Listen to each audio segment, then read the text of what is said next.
Deendayal port ઓથોરિટીએ ચાલુ નાણાકીય વર્ષમાં 150 મિલિયન ટન કાર્ગો થ્રુપુટનો ઐતિહાસિક આંકડો પાર કરીને એક નવો વિક્રમ સ્થાપિત કર્યો છે. આ ગૌરવશાળી સિદ્ધિની ઉજવણી કરવા અને ભવિષ્યમાં રોડ મેપ અંગે ચર્ચા કરવા માટેના પોર્ટના ચેરમેન સુશીલ કુમાર સિંહના અધ્યક્ષસ્થાને એક ભવ્ય ટ્રેડ મીટનું આયોજન કરવામાં આવ્યું હતું. ઐતિહાસિક માઇલસ્ટોન કંડલા બંદરે 150 મિલિયન ટન કાર્ગો હેન્ડલિંગની મર્યાદા ઓળંગીને દેશના અગ્રણી બંદરોમાં પોતાનું સ્થાન વધુ મજબૂત કર્યું છે. ટ્રેડ મીટ દરમિયાન ચેરમેને શિપિંગ એજન્ટ્સ, સ્ટીવડોર્સ, ટ્રાન્સપોર્ટ્સ અને તમામ હિતધારકો સાથે સીધો સંવાદ કર્યો હતો.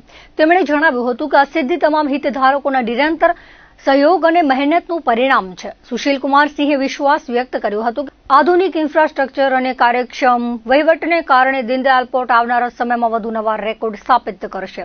મીટિંગમાં બંદરની ક્ષમતા વધારવા, ડિજિટાઇઝેશન અને કાર્ગો હેન્ડલિંગની પ્રક્રિયાને વધુ ઝડપી બનાવવા અંગે પણ મહત્વપૂર્ણ ચર્ચાઓ કરવામાં આવી હતી. આ માત્ર એક આંકડો નથી, પરંતુ હિતધારકોના અતૂટ વિશ્વાસ અને અમારી ટીમની રાત દિવસની મહેનતનું પ્રતીક છે. અમે કંડલાને વૈશ્વિક સ્તરનું મેરીટાઈમ હબ બનાવવા માટે કટિબદ્ધ છીએ.